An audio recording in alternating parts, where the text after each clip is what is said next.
Ya, baik. Jadi memang setelah Perang Dingin atau era DTNT, kemudian Uni Soviet berubah menjadi Rusia atau terpecah menjadi Rusia dan negara-negara kecil lainnya, Amerika Serikat, seperti Ustadz Budi Mulyana sampaikan, menjadi satu-satunya pemenang dan juga negara pemimpin di dunia ini, dan dia melihat bahwa Rusia tidak lagi dalam taraf yang sama dengan Amerika Serikat. Baik, sebelum kita lanjut lagi, ini diskusinya semakin hangat, alhamdulillah. Kita masuk ke komentar-komentar yang ada di YouTube dan juga di Zoom. Nanti kita ada pertanyaan sudah masuk, kita akan tanyakan ke narasumber insya Allah. Tapi jangan lupa juga ini di-relay di channelnya Bapak Ginting di Slamet Ginting Official atau S Ginting Official ya. Nanti boleh langsung juga di relay di beliau atau langsung ke alamat yang ada di alamat tadi yang saya sebutkan. Baik, kita coba lihat satu persatu.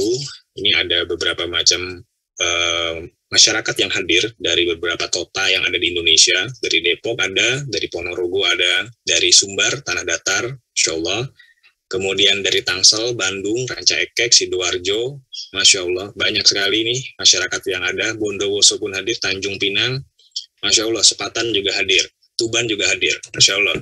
Jadi banyak sekali yang menghadiri majelis kita pada kesempatan kali ini, dan silakan kalau misalkan ada yang bertanya ataupun berkomentar, saya beberapa bacakan dulu. Ini ada beberapa yang bertanya, wah banyak sekali yang bertanya. Ada juga yang mengatakan atau mentestimonikan ya, mikirin perang negara kafir ngapain ikut campur, mending urus minyak goreng langka. Ya, memang yang berperang memang negaranya negara kafir, tapi tentaranya juga ada orang muslim juga. Konstelasinya juga pasti akan berdampak nanti, dan juga ada pertanyaannya nanti. Baik, kita langsung ke Pak Ginting lagi. Pak Ginting, dari sisi kekuatan militer dan juga arah pergeseran dinamika konflik yang terjadi di Ukraina dan juga di Rusia ini. Kita mungkin pahami bahwa di data militer global yang terbaru, Ukraina ini kan di posisi ke-20 dari 140 negara ya Pak Ginting ya. Rusia tetap tadi seperti Pak Ginting sampaikan nomor 2 dari 140 negara di dunia. Ya, ini sebuah indikator yang juga memperlihatkan bagaimana sikap kedua pemimpin negaranya. Menurut Pak Ginting, kalau ini terus menjadi satu keputusan dari negara ataupun juga masyarakatnya yang memang siap untuk menghadapi peperangan, dan perang dunia ketiga itu battlefield-nya ini ada di Ukraina dan juga di perbatasan Ukraina-Rusia lah, seperti itu kira-kira. Bagaimana Rusia mempertahankan wilayahnya? Kalau Ukraina kan pasti dia akan meminta bantuan kepada NATO dan Amerika. Seperti tadi Ustadz Budi sampaikan juga, ketika berbahaya, Amerika pasti akan menurunkan pasukannya dan juga akan memanggil teman-temannya di Eropa. Nah, tapi Rusia ini seperti apa? Karena kan palang pintu seperti disebutkan juga oleh Dr. Rian, halaman utamanya itu, halaman depannya itu kan ada di Ukraina. Seperti apa Pak Slamet Ginting? Ya, dalam hal ini tentu kita tidak bisa melepaskan dari narasi-narasi Presiden Vladimir Putin. Misalnya tadi operasi militer khusus begitu ya di Ukraina. Kita ingat juga dulu Putin memerintahkan pasukannya ketika memasuki kawasan Ukraina, Donbas dan Luhansk ini, dia mengatakan ini adalah misi pembebasan, gitu kan, dengan narasi-narasi yang unik. Jadi ini tentu bukan tanpa preseden ya, karena Putin juga sebelumnya mendukung independensi Ossetia, terus Abkhazia, susah juga mengejanya ya, Abkhazia Selatan tahun 2008 dari Georgia, setelah George Bush Junior dan NATO mengindikasikan bahwa Ukraina dan Georgia sedang menapaki jalan menjadi anggota NATO. Jadi menarik nih narasi-narasi model Putin ini, juga ketika kemudian mengirimkan pasukan-pasukannya untuk membebaskan seperti tadi Kremi dan segala macam. Jadi sedari awal ini Putin memang menyatakan dukungan atas kemerdekaan di di kedua wilayah itu, sehingga ketika setelah narasi itu diucapkan, seperti biasa, Rusia ini bukan negara yang suka gertak sambal, tapi pasti mengirimkan bantuan militer.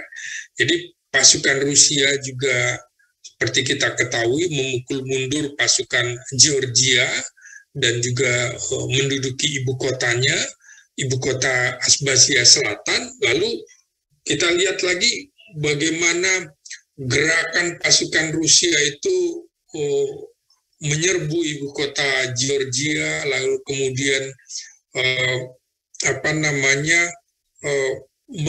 meminta Uni Eropa menghentikan ambisi-ambisinya untuk menggoda.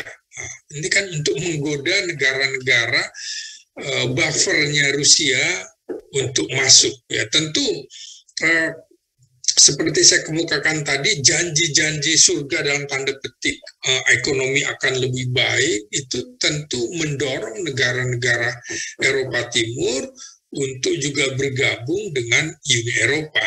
Nah, penolakan publik itu tadi ya terhadap presiden yang dianggap bonekanya Moskow ketimbang menjadi boneka Uni Eropa. Jadi lagi-lagi nih, dulu Yanukovych dianggap bonekanya Moskow, maka yang sekarang dianggap bonekanya Uni Eropa. Jadi betul-betul berhadap-hadapan gitu. Dan ini dampaknya adalah kasihan itu rakyat, demo besar-besaran, saling menentang, saling mendukung. Jadi polarisasi di Ukraina juga sebelum tentara Rusia masuk juga sudah sangat keras. Misalnya juga tidak setuju dengan kebijakan Presiden Zelensky yang jelas akan mengundang Putin untuk masuk. Jangan lupa ketika Putin menginvasi Crimea juga alasan Rusia juga untuk mengamankan Laut Hitam dengan strategi destabilisasi di daerah Ukraina yang berbatasan langsung dengan Rusia seperti Luhansk, Donbas, dan Donetsk. Jadi ketiga daerah tersebut juga secara strategis harus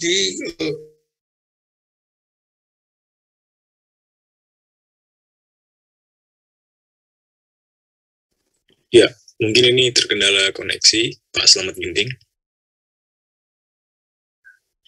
Baik, Pak Slamet Ginting, saya coba ke Dr. Rian terlebih dahulu. Tadi menyambung Dr. Rian, ada sebuah manfaatul madiyah ya. Saya lihat tadi, saya dengar juga tadi dari Dr. Rian bahwa Jerman dan Rusia itu ada beberapa saling silang di antara mereka.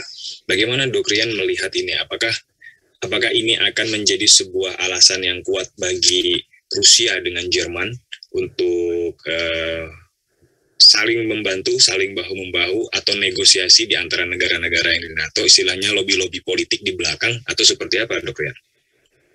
Kayaknya Bang Slamet udah ini bisa. Pak Slamet. Oh iya, Pak Slamet tadi terlempar. Mau dilanjutin Pak Slamet, monggo. Masih di mute, Bang.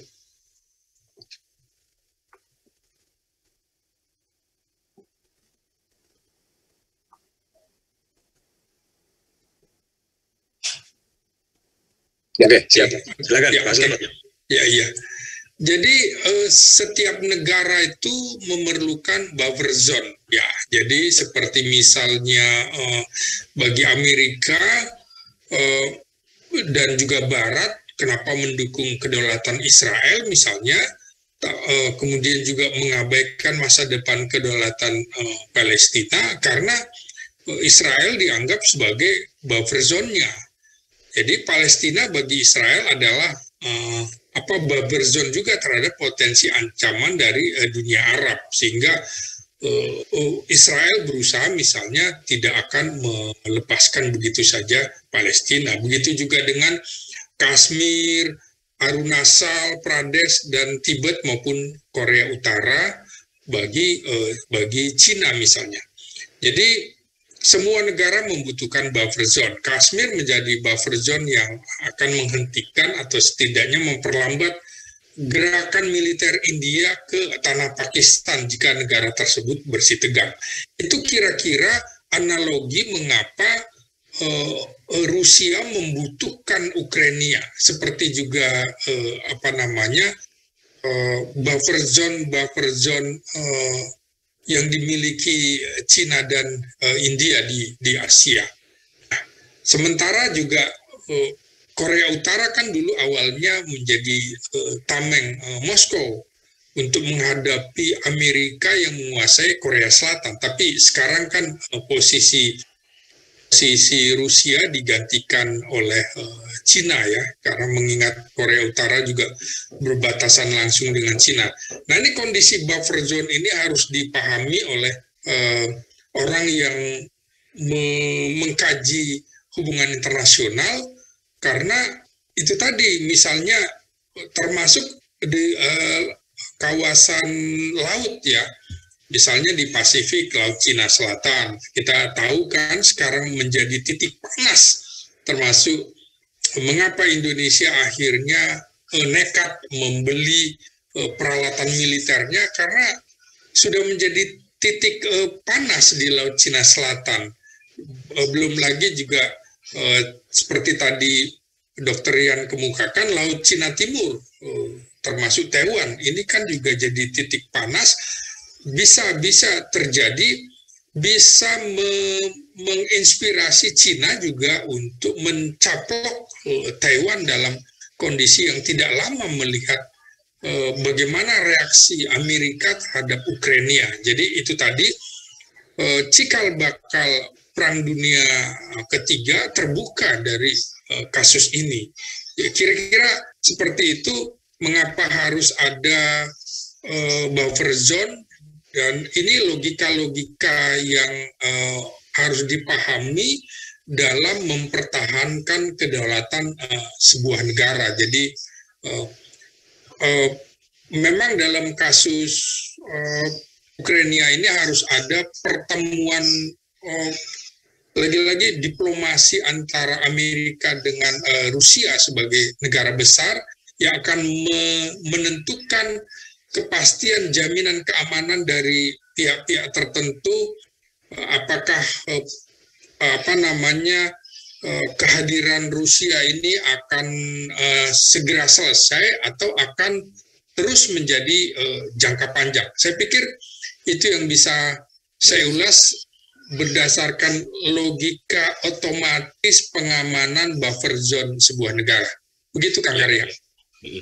Jadi betul-betul sangat penting ya buffer zone itu untuk bisa mengamankan kestabilan ya, stabilitas dan juga pertahanan sebuah negara. Iya, iya. Catatan yang sangat penting. Baik, di sini ada dua pertanyaan yang cukup mirip. Saya bacakan. Chechnya apa benar akan mengerahkan pasukan membela Rusia? Bukankah Rusia ikut berpihak Bashar Assad di Suriah? Nah, kemudian juga tapi ada di sini yang di YouTube tadi menyatakan, izin bertanya, bagaimana fakta yang terjadi dengan Chechnya? Apakah betul secara real bantu Ukraina? Nah, yang benar yang mana nih dari pertanyaan keduanya ini? Mangga, Dr. Rian atau Ustadz Budi atau Pak Slamet Ginting dulu?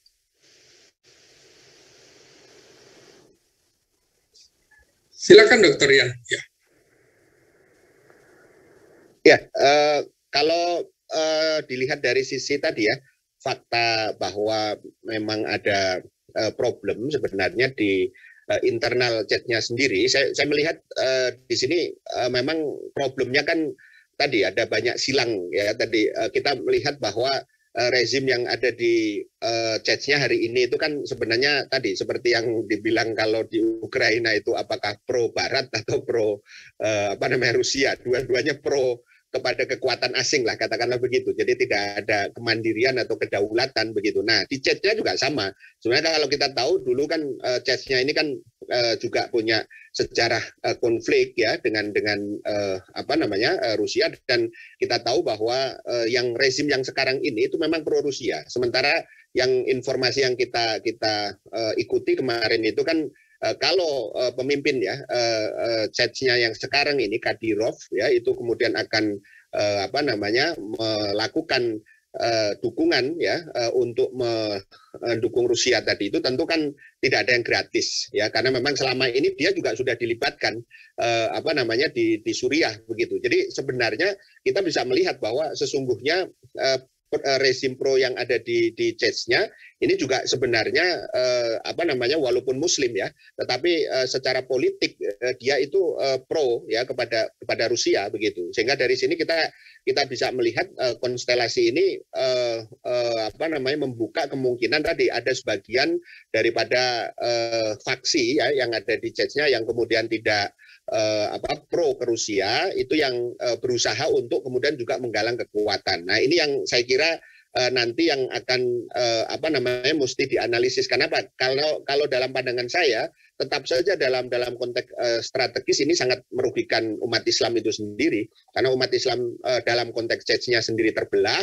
Kemudian yang kedua, kalaupun dia secara eksternal memiliki satu dukungannya itu bukan mendukung kepada kekuatan yang sebenarnya menguntungkan kekuatan Islam itu sendiri, tapi hanya sekedar menjadikan dia sebagai semacam tadi boneka saja begitu kan. Ini yang saya kira kita mesti ingatkan. Artinya apa? Bahwa pemimpin CEZ-nya yang sekarang ini dipilih bukan untuk melayani Rusia gitu ya, walaupun fakta politiknya seperti itu hari ini. Harusnya siapapun pemimpinnya, seperti kasusnya Ukraina tadi, mestinya dia bisa menjadi pemimpin yang lebih berdaulat lah, lebih mandiri dalam pengertian bahwa dia tidak menjadi alat ya kepentingan dari pihak manapun begitu kan. Ini yang saya kira tadi perlu untuk kemudian digarisbawahi. Yang kedua mungkin sedikit menambahkan tadi yang ditanya oleh Kang Karta tadi ya tentang Jerman ya, saya melihat memang kita harus melihat bahwa memang ada yang menarik begitu ya, karena kan Eropa selama ini kan dalam konteks pasca Perang Dunia Kedua itu kan Amerika sama seperti juga Rusia tadi pasca Uni Soviet kan berusaha melakukan kontrol begitu ya, sehingga ada satu ungkapan yang menarik ya dari seorang editor ya surat kabar di Eurasia ya, namanya Mike Whitney, itu dia mengatakan begini kurang lebih, krisis Ukraina ini tidak ada hubungan dengan Ukraina gitu ya.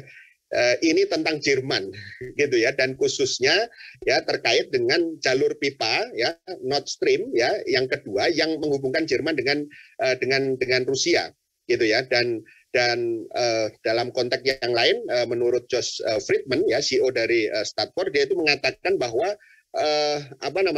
ini adalah kepentingan fundamental Amerika ya, negara-negara di mana kita telah berperang selama berabad-abad, termasuk Perang Dingin, ya termasuk juga dalam konteks ini subjek dari hubungan antara Jerman dan Rusia, karena penyatuan kedua negara ini adalah kekuatan yang dapat mengancam kita, maksudnya mengancam Amerika, begitu ya. Jadi ada satu ungkapan yang tadi Amerika juga punya kepentingan selain untuk tadi mengontrol Rusia, yang tadi sudah dikatakan oleh Kang Budi sebagai tidak level lagi lah gitu ya dengan Amerika dalam konteks sekarang.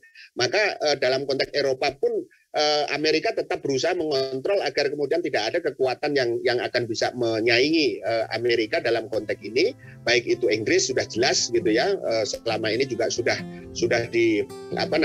dipunsel lah begitu kira-kira sedemikian rupa, dan potensial berikutnya itu adalah Jerman gitu ya, karena Jerman kita tahu mulai dari Perang Dunia Pertama dan Perang Dunia Kedua punya sejarah sebagai agresor juga begitu kan. Jadi dari dalam konteks ini keberadaan antara tadi pipa gas yang menyatukan antara Rusia dengan Jerman itu sebenarnya menjadi salah satu titik yang kemudian dalam beberapa analisa, mungkin ini perlu diskusi lebih detail, itu adalah berkaitan bahwa ini semacam langkah apa yang dilakukan Rusia itu sebenarnya menguntungkan Amerika untuk menghukum Jerman begitu, dalam arti untuk memutuskan tadi kekuatan daripada tadi Jerman di masa yang akan datang. Karena apa? Kalau ini dibiarkan nanti Eropa khususnya Jerman itu akan tidak ada ketergantungan dengan Amerika, dan itu berbahaya secara strategis begitu. Saya kira itu Kang Tanda tadi tambahan.